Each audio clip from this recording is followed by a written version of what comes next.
So thank you all so much for coming out to support our community in protesting against unnecessary, senseless police violence. I want to especially thank all the volunteers we have on the ground for helping us, and we want to thank the Pleasanton Police Department for cooperating with us and ensuring that the protest goes smoothly. The Pleasanton Police Department is not participating in the protest directly. All of our volunteers are the ones directing traffic. And so our goal with this protest is to create a distinct line of protesters throughout Pleasanton. It's important for us more than ever to stand together in the face of killings of George Floyd, Breonna Taylor, Tony McDade, and so many other innocent Black lives lost to police brutality. We need to provoke meaningful action from our own community and beyond. We hope that you all continue to educate, donate, and do whatever you can to support Black Lives Matter. After this protest, we'll be posting informational links in the Facebook event and on our own Instagram platforms to share with you other resources you can continue to be active in our community after the protest. This live stream has some resources that you can reference in order to continue being an active. And thank you again for tuning in. Once again, the route will be marked by green tape. We will have drivers and volunteers directing you along the route. So as a protester, we want to go over your rights so that you are informed in case anything goes wrong. We don't believe anything will be going wrong during this protest. If anything, it'll just cause some traffic, perfectly harmless. But regardless, you should still know your rights as a protester. So all of these rights are according to the American Civil Liberties Union. And so your rights as a protester are the strongest and most protected in public forums. This being the public streets of Pleasanton, California. The police have no reason to stop you unless you are explicitly breaking traffic laws or blocking the entrance to a government building. If police do get involved, just listen to their instructions and move in there if there is an issue. You are free to leave the protest at all times. You're free to break the formation if you feel unsafe, or if you believe it's necessary for you to break the formation, you're perfectly free to do so. We've already been in contact with the Pleasanton Police Department, so there shouldn't be too many problems. If there are, feel free to reach out to us after the protest. If anything happens, we have resources to make sure that you're okay. Try not to be too excessive with your honking. Your goal is to honk a couple times, in support of Black Lives Matter. Honk for our lovely volunteers who are stationed along the route. Honk once at the Pleasanton Police Department to let them know that we stand in solidarity with innocent Black lives lost in senseless police brutality and systemic racism. It's unlikely that a cop will pull you over. If they do, stay calm. If you didn't break a traffic law, they have no reason to hold you. They have no reason to arrest you. Comply. Let us know if there are any problems after the protest. If you are provoked at any point, which you shouldn't be provoked, given that you're in your own cars, do not respond. If it's someone who opposes the movement, do not respond to them. There is no point in instigating any. Stay calm. If you feel threatened if you feel like you're in danger, feel free to leave at any point. And some driving reminders, once again, for people who have just logged on, yield to any non-protesters who are trying to turn right. The vast majority of the route is going to be straight along the right. But sometimes people will be needing to turn right at an intersection. Just be courteous and yield to them. Let them turn right. Be sure to leave entrances around the entrances to the fairgrounds because there's a food pantry still. So make sure that people who need access to that have the access. Honk at the police station, follow the green tape, and try to match the pace of the car in front of you. If you are a driver, numbers 2 and 3 can head out right now. We have drivers with their green tape marked on their right rear mirror. And so follow these drivers in case you need to be directed along the route. And so here's where I'll begin the majority of the live stream portion. We're here to communicate the message of Black Lives Matter. Their official demand amongst the national protests and in response to George Floyd's murder is to defund the police. Now, we understand this is a very, very charged, very political, very polarizing statement. I'm here to provide the evidence, provide the research, and provide the reasoning for why Black Lives Matter is advocating for defunding the police. So here we'd like to clarify the definition of defunding. We're not calling for the absolute defunding of the police. We're calling for the divestment of the resources of the police.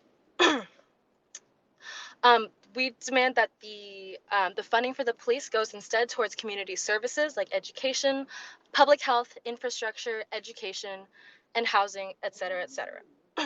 The argument is not for stripping police departments of their funding immediately, but for redirecting their excess of funds towards areas that need more long-term transformation. We are pushing for defunding the police because additional policing does not reduce crime in the long term. Community organizations and projects reduce the instances of crime in the long term. Policing and the presence of police is a temporary fix to crime.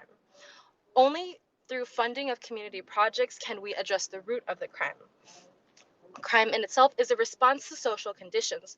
More policing cannot fix social conditions. If anything, they would exacerbate it. We are over reliant on police, using police to handle all of our social problems, which diverts money away from necessary social services and professional social workers into police departments. These police departments are not equipped nor for handling major social issues. Pouring so much money into policing is harmful because it deprives communities of the essential social services that they need that would ultimately help decrease crime rates. To a 2018 study by New York University researchers, they found that in a city of 100,000 people, each new nonprofit community organization led to 1% decrease in violence. Increase our funding towards community projects, and in doing that, we're able to decrease the crime rates overall and thus decrease the need for policing. Once again, we're calling for the defunding of the police and the divestment of funds toward community services. We need to provide our communities with the opportunities to flourish. We need more funding for economic programming and community development.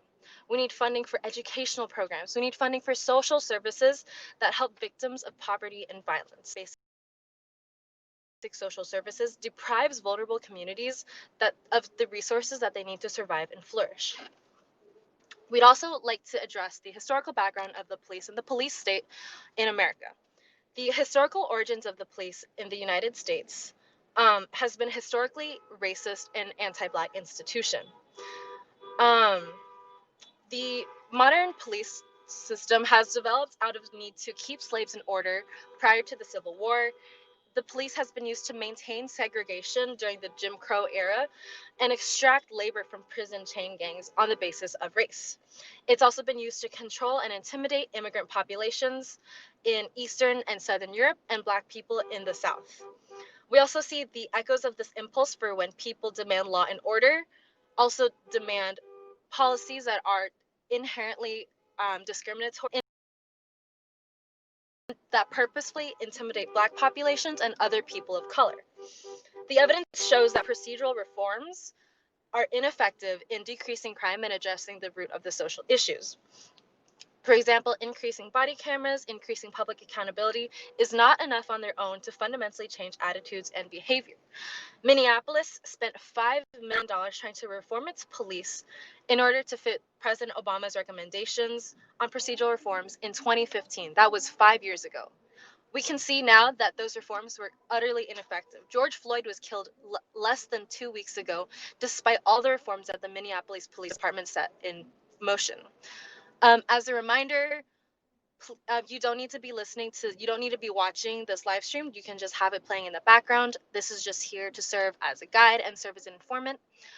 Just a few more driving reminders. Make sure you stay in pace with the car ahead of you. The route, once again, is continuing straight on Santa Rita towards Main Street. And then once you reach the end of Main Street, you're going to make a right on Bernal. You're going to continue straight on Bernal until you reach the fairgrounds, and you're going to make a right turn on Valley Avenue. That's the intersection with the big flashing sign for the Pleasanton Fairgrounds. And then from there, you'll be directing traffic. We'll have our volunteers on the ground, making sure that you're on route. The route is going to be marked with green tape. The route is going to have signs directing you along the way. Wow, so the line is all the way to Mower Avenue. That is so far down Santa Rita. That's amazing. This is exactly the problem that we wanted to have. The organizers for this protest were just 4 college students. This was really born out of the idea that we want to do something active. We want to spread a message to our community rather than sitting back and being passive, especially in a community like Pleasanton. From the community forums that I'm a part of, like on Facebook, on Nextdoor, I've seen there's a lot of controversy around Black Lives Matter, around the protests and the rioting. I think that in Pleasanton, especially, this is a very important message. The Black population in Pleasanton is very, very small. People in Pleasanton, the population, the demographic is predominantly white and Asian, meaning that we can't even begin to understand the experiences of Black people in America. It takes education, it takes empathy, it takes active enthusiasm in order for us as a Pleasanton community to be fully empathetic and to be able to fully understand the experience of Black people in America. Now, police brutality isn't something that we really see often in Pleasanton. In fact, the violent crime rate in Pleasanton is incredibly low. However, this doesn't mean that we're free from discussing this situation. Police brutality is a systemic anti-Black institution, and that's something that pervades every corner of the American democracy. Systemic anti-Black racism is everywhere, and that includes in Pleasanton. And this means that police brutality is a conversation that we still need to have. However, the message that we're trying to spread today is the defunding of the police, which is the movement that aligns with the Black Lives Matter movement. Once again, we'll be going over the platform of the Black Lives Matter movement. You don't need to be watching this live stream. Just put it on your passenger seat. Just feel free to listen. Yes, and so I'll be continuing from where I left off earlier. So the police state is something that has been historically anti-Black. It is an institution that was put in place for the sole purpose of keeping Black people and American and slaves under oppression. They were used to keep slaves in order prior to the Civil War. They were used to maintain segregation and a racial hierarchy, especially during the Jim Crow era and the post-Civil War era. They were used to control and intimidate immigrant populations and Black people in the South. And the police state is something that the bubbles of police brutality manifest in the most. And so we call for the defunding of the police because reforming the police is ineffective. The solution instead is to provide funding towards social services that we need. I mentioned this earlier, but for those who are just joining now, there was a 2018 study from New York University, which found that in a city of 100,000 people, very similar to Pleasanton, each new nonprofit community organization led to a 1% drop in the violent crime rate. That is a very substantial drop in the violent crime rates. This goes to show that police reform is ineffective.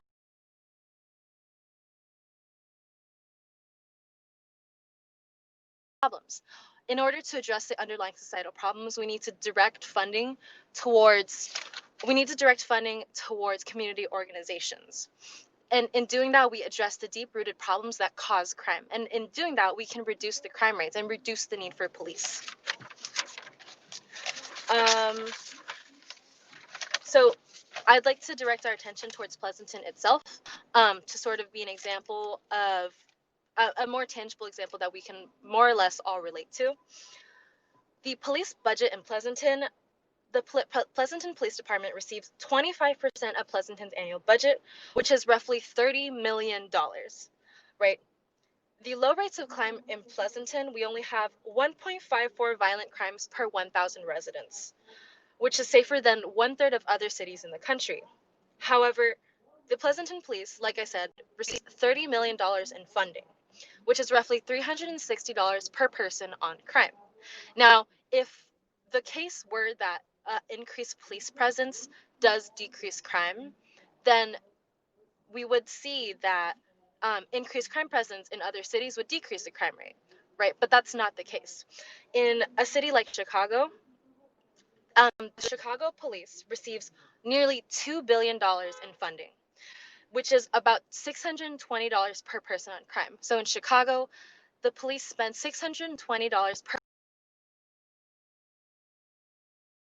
per person on crime. Now, if we spend more money on crime, wouldn't that mean that we're able to control crime? Wouldn't that mean that we're able to reduce crime rates? Obviously, it's not the case. The violent crime rate in Chicago is 10.12 violent crimes per 1,000 residents. In Pleasanton, it was 1.54.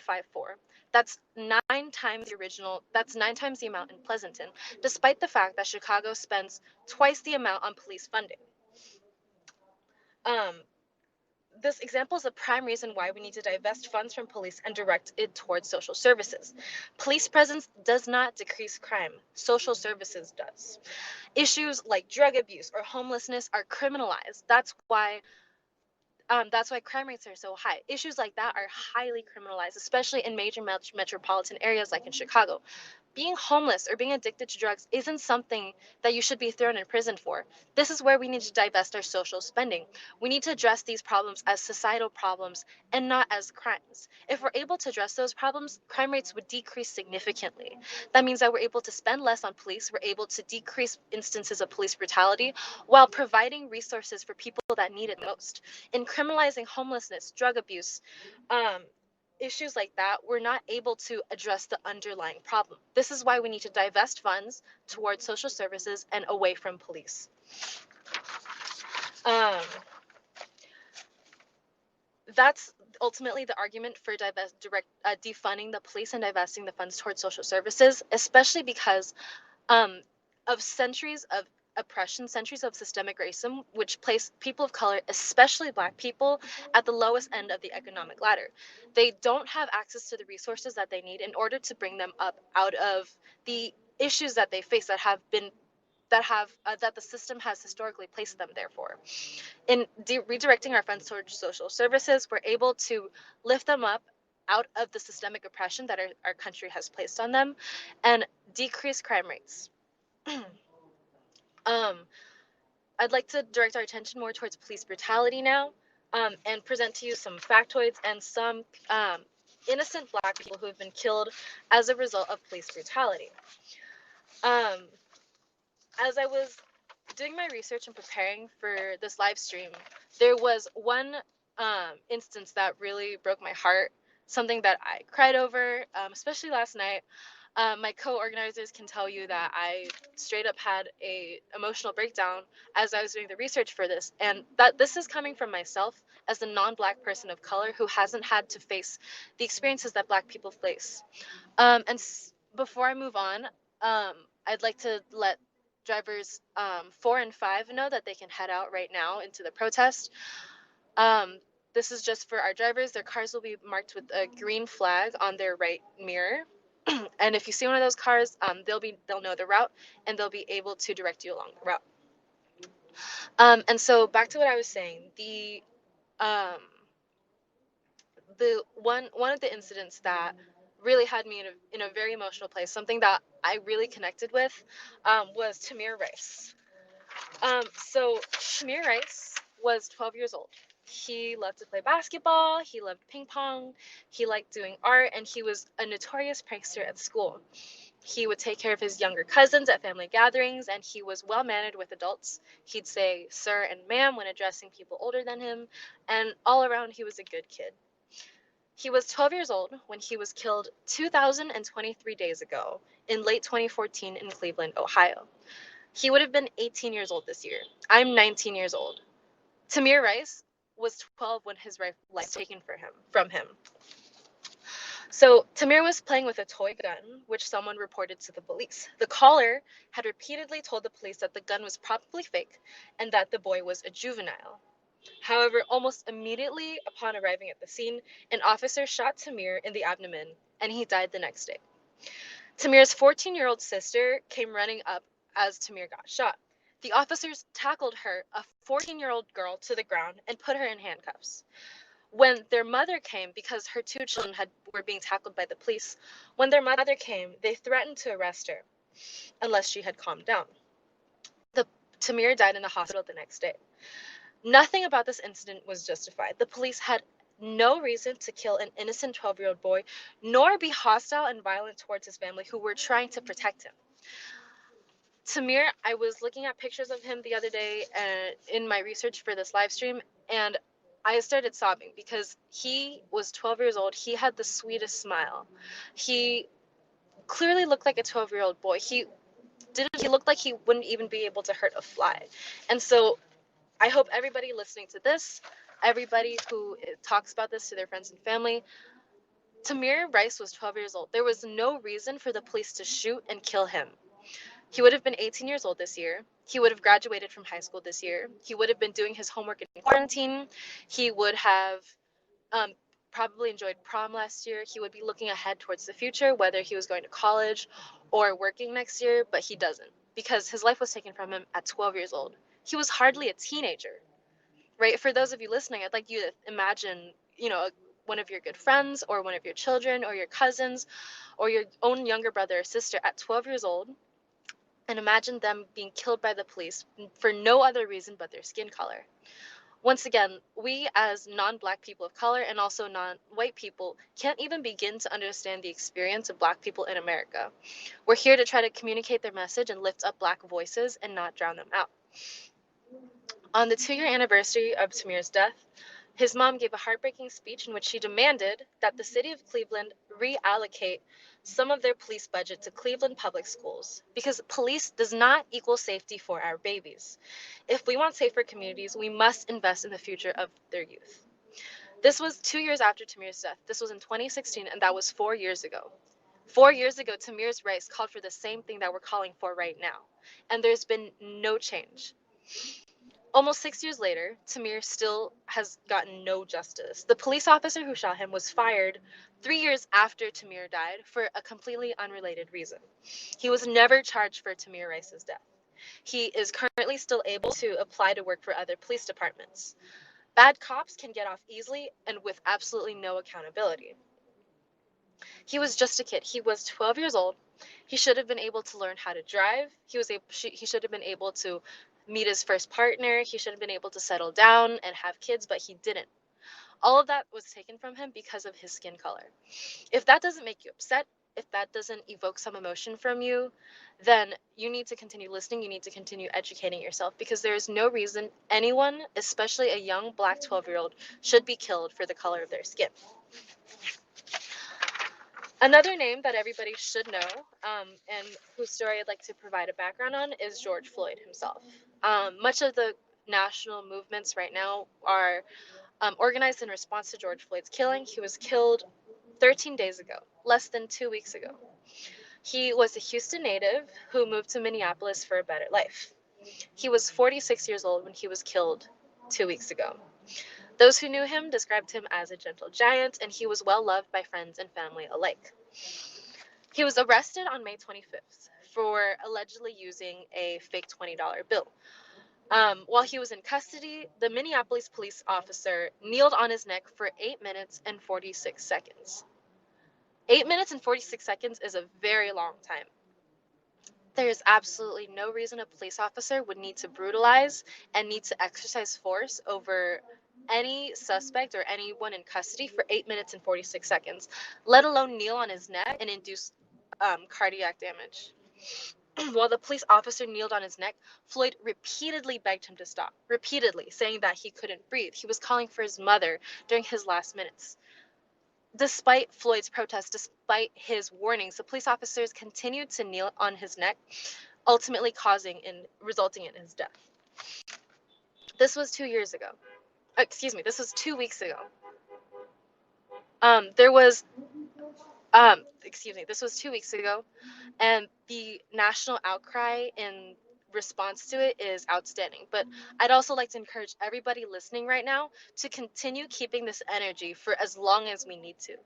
This isn't a social media fad. This isn't something that you can be a part of for a week or two. This is something that you need to commit to in the long run. As allies, as non-Black allies, we need to be there to support Black voices and let them be heard and encourage real change in the system.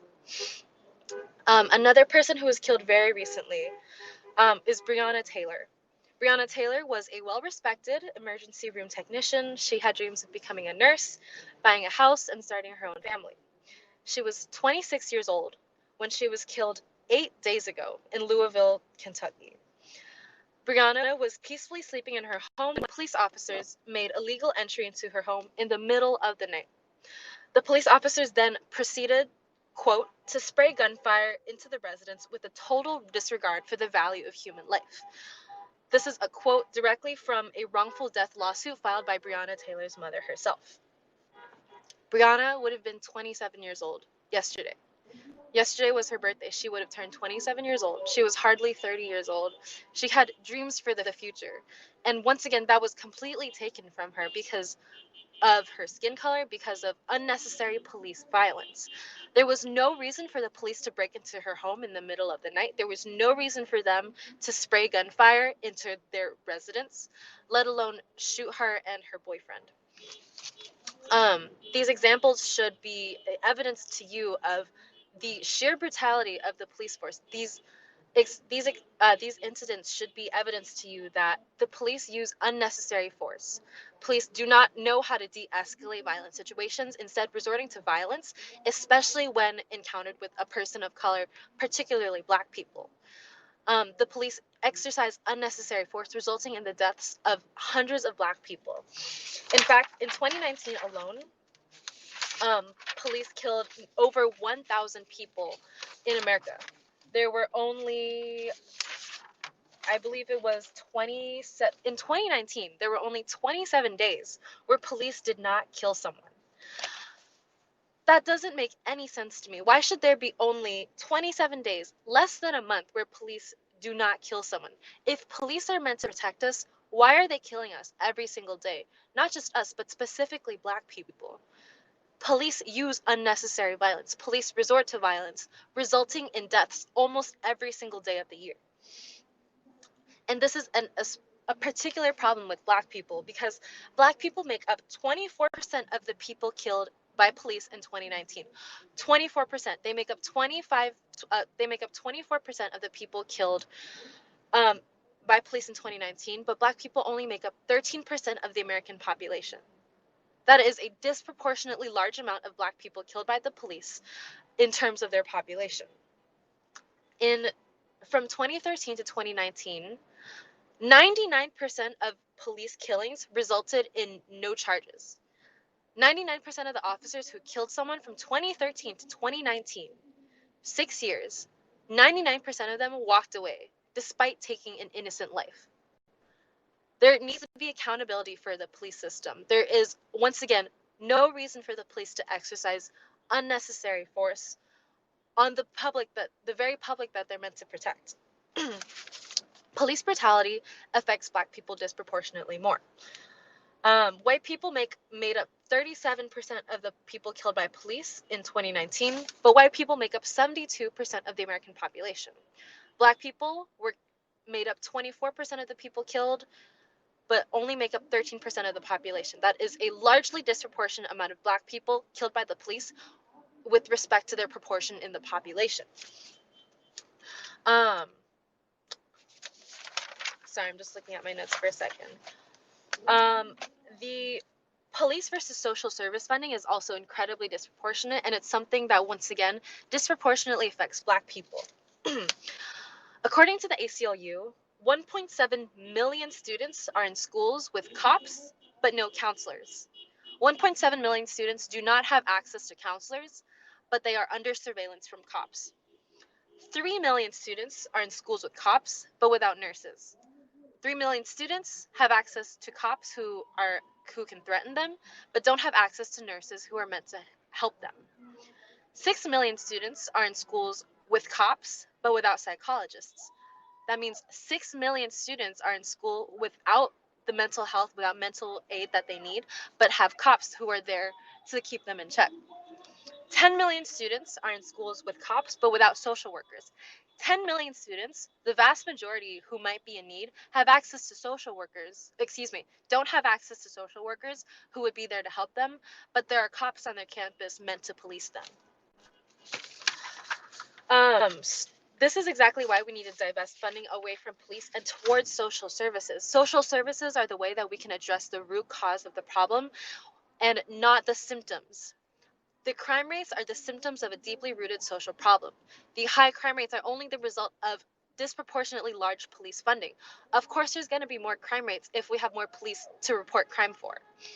If we are able to direct funds towards social spending, we would be able to address the deep-rooted societal problems and be able to decrease crime rates in the long run. As I mentioned before, if you criminalize homelessness, if you criminalize drug abuse, if you criminalize mental illness, of course crime rates are going to be far higher. But it doesn't address the deep-rooted problems that we as America need to address. And I'd like to redirect our attention back to Pleasanton and Pleasanton demographics in our community in Pleasanton. I think a lot of us, myself included, have been fooled into this false sense of security. We like to believe that we are a very progressive city. You know, Pleasanton has a very high economic, has very high household income. We're a nice community. The demographic of Pleasanton is largely white and Asian. A Pleasanton teacher came forward. They are Black and they share their experience as a teacher in Pleasanton. They said that their introduction to working in Pleasanton was terrifying. The weekend before they were due to start teaching, they and their friend went on campus to set up their classroom. The teacher approached them and asked who gave them the keys to that room. The Pleasanton teacher in question told them that they were a new teacher, but it didn't matter to the teacher who was questioning them. The teacher threatened to call the police if our Pleasanton teacher didn't hand her their keys. The teacher didn't have any identification to prove that they were an employee, so they just left before the situation escalated. Since they didn't hand over the keys, this is the Black Pleasanton teacher, they didn't hand over the keys, so the other teacher locked the exit gate and effectively trapped them on campus in the dark with no idea what to do next. They used the headlights of their car to illuminate the gate and found the right key to open the lock, and they left the campus. They want to believe that that was the only time that there was some racially motivated incident, but it wasn't. This teacher has said that they've had the police called on them because people thought that they were a suspicious person on campus. A private security guard once followed them to their classroom to make sure that they were supposed to be there. Their students and their campus monitor had to vouch for this Black teacher when a police officer pulled them over in their parking lot. The students and the campus officer walked in ahead of them, but they were stopped and asked to pay an admission fee. Our very own Black Pleasanton teacher was asked to pay an admission fee at the school that they teach at. They told the officer that they were a teacher at the school, and the officer said that they had never heard of them before. Once again, somebody else had to vouch for this Black Pleasanton teacher because people refused to believe that a Black person could be a teacher in Pleasanton. They let their racially motivated prejudices and bias get the best of them and treat one of our valued Black Pleasanton teachers as a secondary citizen. Recently, this teacher had to pick up something from the district office. The instructions were to look behind a planter on the porch to find the package. When the teacher got there, they discovered that someone could identify them as a porch thief based on just the context and the location of where they were supposed to be. Because of these past experiences, this teacher had to go out of their way to identify them as a teacher. They had to wear their school shirt and their lanyard in order to identify them as a Pleasanton teacher. Despite all of that, people still questioned her. Passerby couple pointed at her, um, and this teacher made sure to openly display their shirt while walking away with the package. This teacher says that they shouldn't think this way of themselves after working in Pleasanton for 24 years. Despite that, this is a teacher that I'm sure the vast majority of students at their high school know and love. This is someone that I know myself personally, that all of my co-organizers know personally, and it is heartbreaking to know that in our own community, one that we think is so progressive still treats our valued Black citizens as secondary citizens. This is utterly unacceptable, especially for a city that claims to be so progressive. Pleasanton needs to wake up. This is a call for all of you to wake up. We are not the liberal, progressive city we like to believe. There is no way that our predominantly white and Asian community is free from racism. There is no way that every single one of us can understand the experience of what it's like to be Black in America because so few of us are Black in America. The best we can do as allies is to educate ourselves and support Black voices that need to be heard. It is more necessary than ever to correct racist ways of thinking and beliefs and challenge pre-existing prejudices and stereotypes. Pleasanton, we cannot sit back and be passive in our own ignorance. You need to wake up and face the harsh reality that Black people in America face every day. You can only be racist or anti-racist. You choose to be complacent in a racist institution. And Pleasanton has historically been guilty of sitting back. If you are out today with a protest, we thank you so much for coming out to extend beyond the confines of your car. You need supporting Black voices that need to be heard and not drowning them out. I can say for myself that growing up in America, growing up in near San Jose in a very Asian area, and then moving to Pleasanton, I recognize how I've been conditioned to think based on prejudices, but I am taking steps to actively educate myself and correct my thinking. I refuse to let the way that society has taught me to think inform my decisions on how. Now, this account from our Pleasanton teacher, especially where she had to take extra efforts in order to belongs there, is a very similar experience to Black people who are similar to Ahmaud. Excuse me, Ahmaud.